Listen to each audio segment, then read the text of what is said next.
마태복음 10장을 보게 되면 예수님께서 제자들을 파송하시는 장면이 나옵니다. 그때 예수님께서 제자들을 파송하시면서 내가 너희를 보내는 것이 양을 이리 가운데 보내는 것과 같다. 그런 느낌이다. 그런 마음이 든다. 라고 말씀을 하셨죠. 저는 이 말씀을 읽을 때마다 주님께서 저를 향해서 이렇게 말씀하시는 것을 상상해 보곤 하였습니다. 또한 함께 주일 예배를 드리고 세상에 파송되는 여러분들을 저는 상상을 해봅니다. 매주일 세상을 향하여 파송될 때마다 여러분들께서 어떤 마음으로 세상에 나가실까? 또 그곳에서 일하실 때 어떤 마음이 드실까? 제 마음속에서는 그 예수님의 그 안타까움을 다시 한번 품어보고 또한 그 마음이 어떤 것일까 생각을 해보곤 합니다. 많은 신앙인들이 우리가 신앙으로, 믿음으로 세상에서 승리하라고 그리고 승리할 것이다 라고 이야기를 합니다. 그리고 또한 신앙에서 삶으로 승리한 사람들의 이야기, 이런 간증들을 많이 이야기하고 또한 듣기도 하셨을 것입니다. 저는 우리 교인들끼리, 우리 가까운 사람들끼리 우리가 신앙생활을 하면서 어떤 일들이 있었는지, 어떻게 승리했는지 이런 것들 이야기하는 것을 참으로 좋아합니다.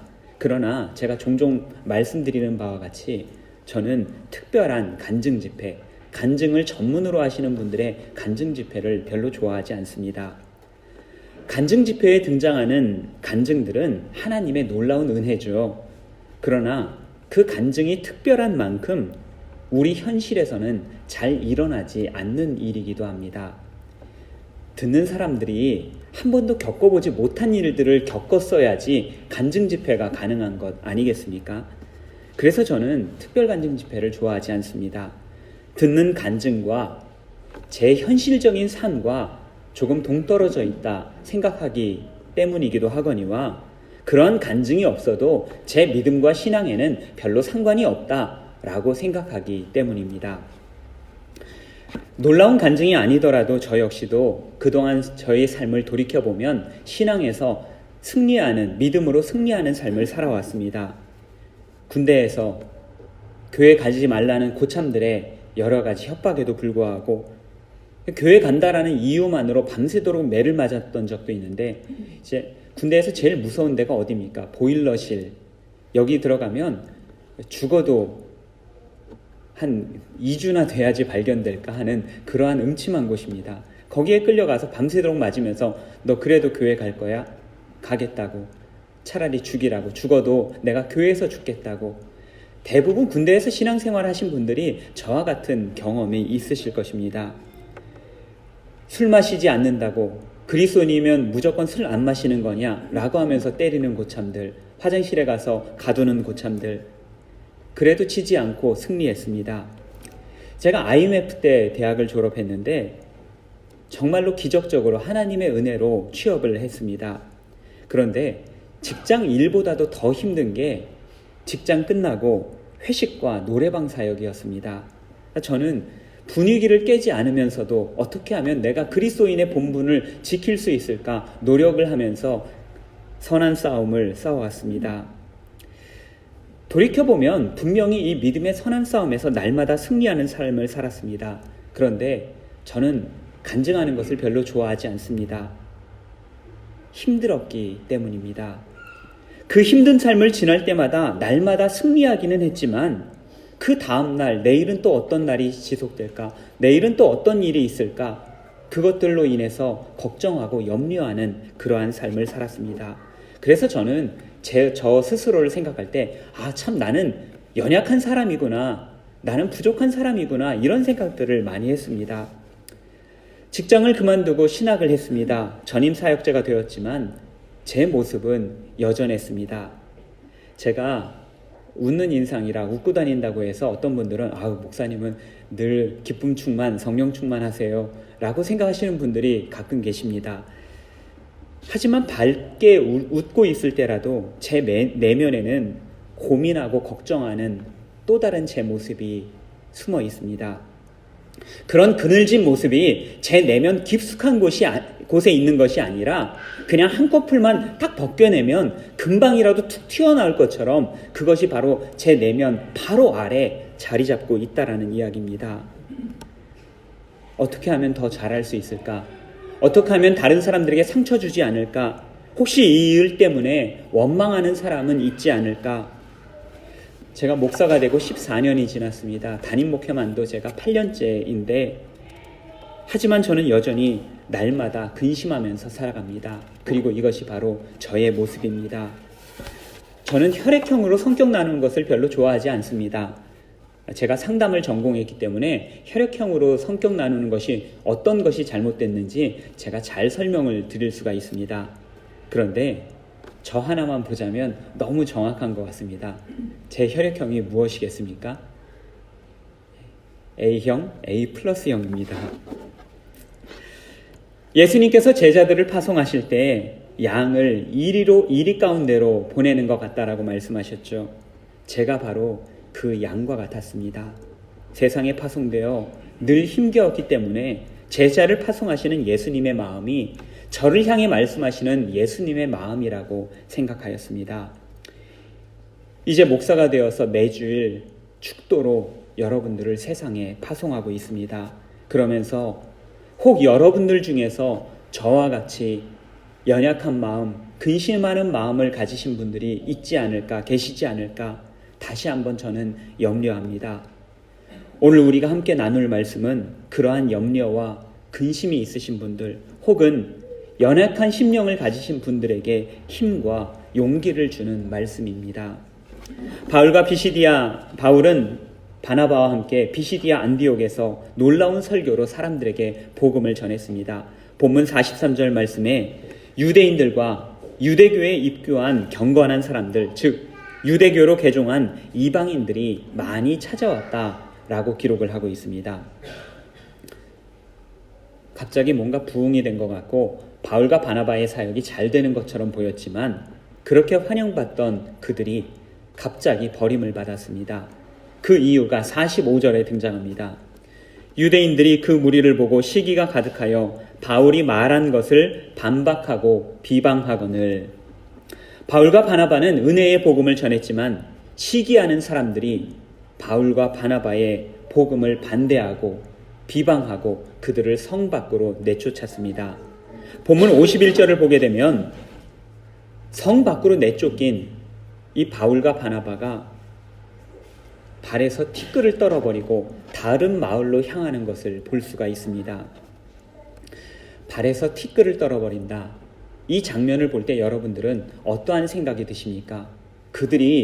제자들이 어떠한 마음으로 이런 행동을 했을까? 이것이 성경에 여러 번 기록이 되는데 그때마다 제자들은 무엇을 의미하면서 이런 행동을 했을까? 이와 같은 행동은 사실 유대인들의 풍습에서부터 비롯된 것입니다. 유대인들은 이방인의 땅으로 갔을 때 그들의 거룩함을 더럽히지 않겠다라는 의미에서 자신들의 발에 묻은 먼지를 떨어버리고 자신들의 마을로 돌아왔습니다. 먼지 하나라도 너희와 공유할 수 없다. 이방인들과 공유할 수 없다라고 하는 것이 그들의 의미였습니다. 저는 이 말을 들으면 어렸을 때의 기억을 떠올려 보게 됩니다. 세상에서 가장 추잡한 것이 무엇이라고 말합니까? 남 먹는 거, 쳐다보는 게 가장 추잡하다라고 이야기를 하죠. 말하기는 부끄럽고 그렇다고 그냥 지나치기에는 먹고 싶고 그래서 하염없이 쳐다보기만 합니다. 그러면 세상에서 가장 치사한 것은 어떤 것일까? 쳐다보고 있는데 주지 않는 것. 이게 가장 치사한 거라고 이야기를 하죠. 여러분들도 어렸을 때 비슷한 경험이 있으실지 모르겠습니다. 과자를 먹는 친구, 그리고 물끄러미 바라보기만 하는 친구가 있습니다. 과자를 먹는 친구는 주는 척 하다가 이것을 쏙 입으로 놓고서는 친구를 놀려댑니다. 그렇게 반복을 하다가 과자가 하나 땅에 떨어지기라도 하면 쳐다보던 친구가 얼른 주워 먹죠. 그러면 땅끄지라고 또다시 놀려대기 시작을 합니다. 그렇게 놀리는 것이 얼마나 재미있는지 모르겠습니다. 그런데 안타깝게도 저는 놀리는 쪽보다는 놀림을 받는 쪽이었습니다. 잘 공감하시지 못하시는 것 같은데, 그때는, 제가 어렸을 때는 그런 사람들이 꽤나 많았습니다. 이 자리에서도 말을 안 해서 그러셔서 그렇지 땅에 떨어진 거 주워 먹으신 분들 한둘이 아닐 것입니다. 스위스에도 왜 그 3초 룰이라는 것이 있지 않습니까? 떨어진 다음에 3초 안에 주워 먹으면 괜찮다라고 해서 지금도 주워 드시는 분들이 계실지 모르겠습니다. 하지만 이것이 과학적으로 증명된 것이 아니기 때문에 떨어진 것은 주워 드시지 말기를 부탁드립니다. 그러다가 저는 어느 날 결단을 했습니다. 친구가 놀려도 쳐다보지 않겠다, 놀림을 받지 않겠다라는 결단이었습니다. 혹시 친구가 과자를 떨어뜨려도 주워 먹지 않겠다라는 결단이었습니다. 그러면 혼자 과자를 먹던 친구가 이상하다 싶었는지 작전을 바꿉니다. 그러면서 야, 너 이거 먹어볼래? 이거 줄까? 라고 하면서 직접적으로 놀려대기 시작하죠. 그럼 제가 용기를 내서 말합니다. 야, 치사해서 안 먹는다. 퇴퇴퇴. 어떠십니까? 이 이야기를 들으시면 오늘 본문의 제자들이 자신들의 발에서 먼지를 떨어버린 그런 장면과 어떻게 연관이 되는 것처럼 느껴지십니까? 여러분들은 혹시 여러분들의 마음속에 아픈 상처, 아픈 기억 이런 것들이 있을 때 여러분들은 그것을 어떻게 떨쳐버리십니까? 세상 사람들이 아픈 기억들, 상처를 떨쳐버리는 방법이 있습니다. 상처 준 사람을 비난하거나 욕을 하는 것입니다. 맨정신에 그렇게 하기 민망하니까 술을 한 잔 걸치고 안주 삼아서 다른 사람의 뒷담화를 합니다. 그게 바로 세상의 방법입니다. 물론 물리적으로 해결하는 사람들도 있고 은근한 방법으로 복수를 하는 사람들도 적지 않습니다. 저는 오늘 그 예수님께서 발에서 먼지를 떨어버리시는 그 장면을 생각을 할 때마다 저는 앞서 말씀드렸던 저의 이야기를 떠올려 보곤 하였습니다. 복음을 전하다가 거절당했을 때 그래 더럽고 치사하다. 너희에게 온 것은 먼지 하나라도 내가 공유하지 않겠다 라고 마음먹는 것이 당연하다고도 생각을 했습니다. 예수님께서도 돼지에게 진주를 던지는 것이 합당하지 않다라고 말씀하시지 않았습니까? 그러나 오늘 저는 오늘 본문의 말씀을 준비하면서 이러한 생각, 이러한 마음이 하나님의 방법이 아니다라는 것을 알게 되었습니다. 지난 설교에서 사도 바울이 선교 여행을 위해서 목숨을 걸어야 했다라고 말씀을 드렸습니다. 배를 타고 이동하는 길은 언제나 풍랑의 위험, 파선의 위험과 함께 해야만 했습니다. 배를 타고 떠나는 것은 마음대로 할 수 있지만 돌아오는 것은 마음대로 할 수 있는 일이 아니었습니다. 버가에서부터 안디옥까지 가는 길은 타우루스라고 하는 험준한 산맥을 통과하는 길이라고 말씀드렸었죠. 노숙은 기본이며 먹을 것, 마실 것들 구하는 것이 좀처럼 쉽지 않았던 그러한 길이었습니다. 바울과 바나바는 편안한 육신의 삶을 버리고 그것들을 포기하면서 생명의 위태로움을 감수하면서 복음 전하는 길을 선택하였습니다. 이토록 삶을 전폐하고 그들의 구원을 위해서 봉사했건만 돌아오는 것은 시기심에서 비롯된 차가운 거절이었습니다. 이때 제자들의 마음이 어떠했겠습니까? 하나님의 복음을 전한다라는 열정으로 달려온 길이었습니다. 그들의 심장에는 여전히 죄를 짓고 하나님을 멸시하는 그런 사람들을 여전히 사랑하시는 하나님의 뜨거운 사랑이 그들의 심장에 가득 심겨져 있었습니다. 그러나 복음도 거절당하고 복음과 함께 바나바와 바울도 거절당했습니다. 마을 밖으로 쫓겨난 두 제자들을 상상해 보시기를 바랍니다. 의욕이 꺾이고 의기소침하여 황량한 들판을 황망하게 바라볼 그들을 한번 상상해 보시기를 바랍니다. 서로들 뭐라고 할 말이 없었을 때 무엇이라도 좀 말하고 싶었지만 목이 메어서 차마 할 말을 잃었을 때 자신들의 처지가 어찌 보면 참 딱하지 않는가, 세상의 눈으로 보면 참 불쌍한 사람들이 아닌가라고 느껴졌을 때 이들은 지팡이로 자신들의 발을 툭툭 털어냈습니다. 이방인의 땅에서 또 다른 이방인의 땅으로 가는데 그들의 발에서 먼지를 떨어버릴 이유가 있었겠습니까? 비록 마을에서는 자신을 배척했지만 그들 중에서는 자신들을 영접한 사람들도 있었고 복음을 받아들인 사람들도 있었는데 치사하다는 의미에서 발에서 먼지를 떨어버렸겠습니까? 그렇지 않았을 것입니다. 차마 아무런 말을 할 수가 없었을 때 그 무거운 침묵을 깨기 위해서 그들은 발에서 먼지를 툭툭 털어버렸습니다. 그래, 저 사람들은 우리를 배척한 것이 아니야. 복음을 받아들일 수가 없어서 예수님을 배척한 거야. 예수님을 배척하고 싶어서 그런 것이 아니야. 예수님을 잘 몰라서, 그분을 이해하지 못해서 그들은 예수님을 배척한 것일 거야. 자, 이제 다른 마을로 가자. 혹시 거기서는 우리 주님을, 복음을 받아들일 사람이 있을지도 모르잖아. 그들은 버림받은 후에도 여전히 새로운 소망을 품었습니다. 그리고는 새로운 곳을 향하여 떠나기 전 버릇처럼 그들의 발을 툭툭 털어냈습니다. 성경에 수차례나 기록된 그들의 행위는 우리의 책임을 다했다, 힘을 내자, 새로운 소망을 갖자, 일어나 주님께서 원하시는 곳으로 향해 다시 걸어가자라고 하는 상징적인 행동이 되었습니다.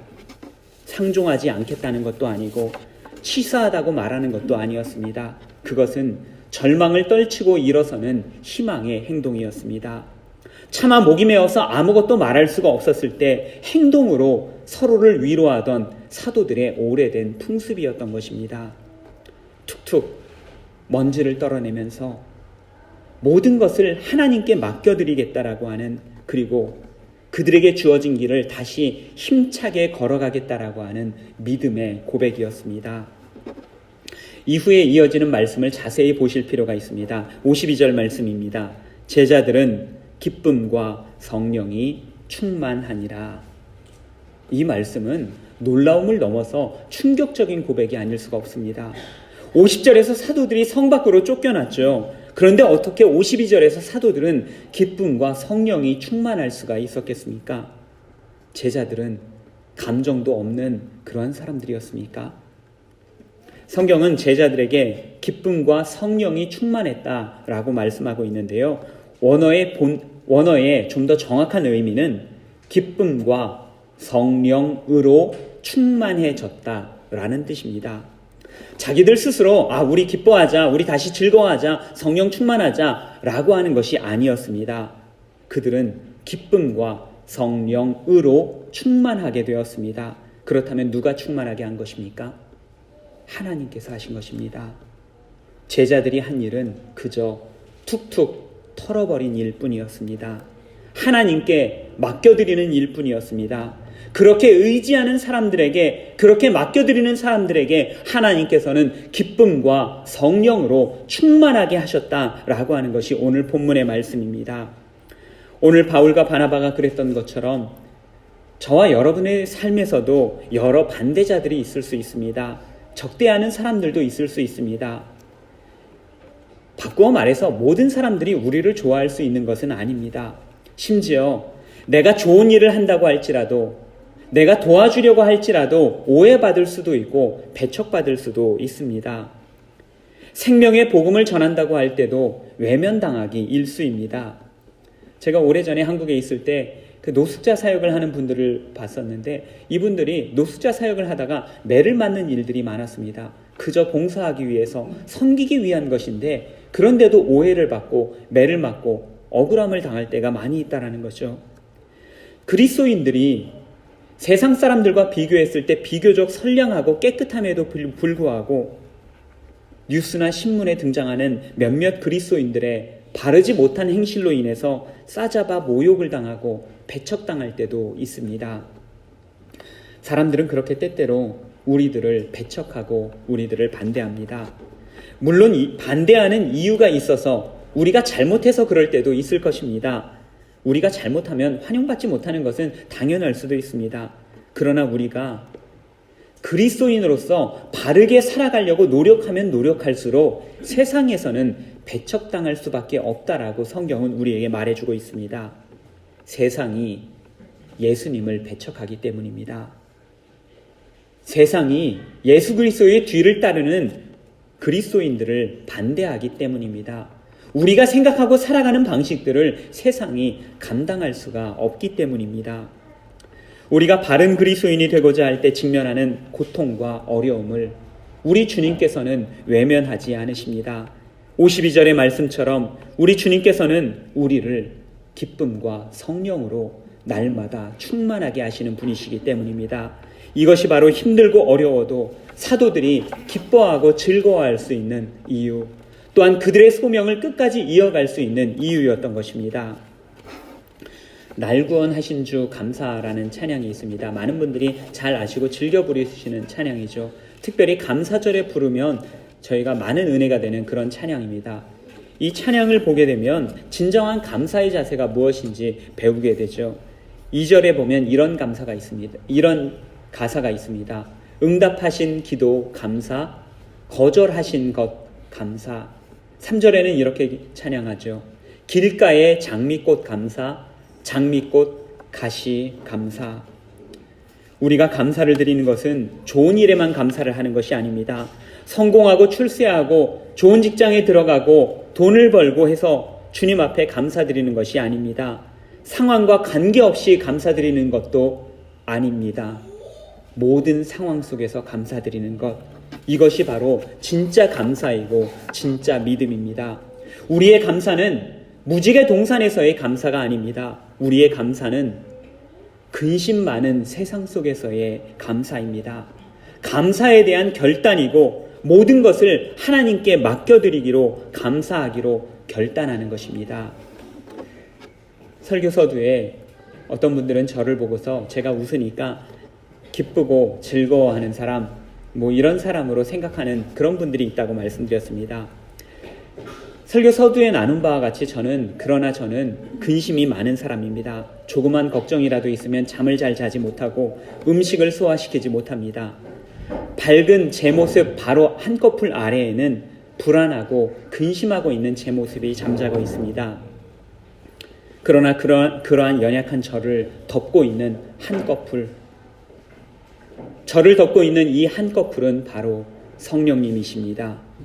한꺼풀 아래에는 비록 불안과 근심이 잠자고 있지만 불안과 염려가 결코 우리를 엄습하지 못하는 것은 우리를 덮고 계시는 성령님께서 결코 우리를 그대로 내어버리시지 않기 때문입니다. 결코 찢어짐이나 상함이 없이 우리 안에 있는 걱정과 염려와 우리의 그늘진 모습들이 결코 그 밖으로 드러날 수 없도록 우리를 감싸주고 계시고 우리를 보호해주고 계시기 때문입니다.